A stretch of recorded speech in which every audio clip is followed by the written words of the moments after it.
Si të përgatitim patlıxhanet, patatet dhe kungujt për mushaka greke të përgatit sot, edhe di që më të shumtë t'i bëjnë të skuqura këto, po me që është nga fisi ti ky gatim shumë i rëndë, me që ka edhe mish të grirë, ka dhe krem bechamel, ndaja edhe unë nuk i skuq perimet, por i vendos në furrë, dalin po ashtu të njëjta të shishme, vetëm që nuk tërheqin aq shumë vaj, se kuptohet që kur skuqet diçka, tërheq më shumë vaj se sa po ta vendos në furrë me pak vaj ulliri nga lartë.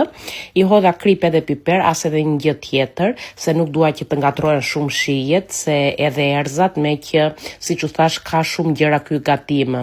Është një gatim i vështirë, e me që do kaq shumë gjëra për t'u bërë, do me thënë do pak kohë që të dali, që të bëhet, por del fantastiko njerës.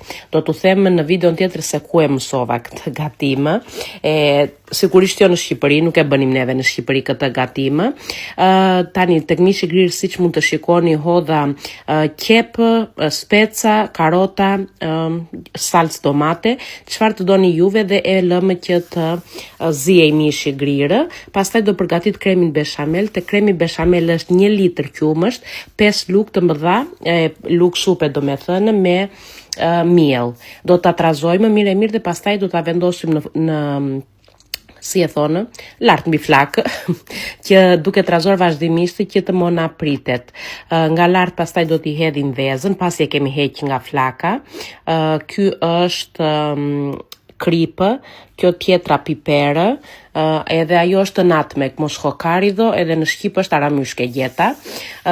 Është gati dhe bechameli, në fund të tek mishi grirë hodha dhe majdanos, dhe prisim për part 2.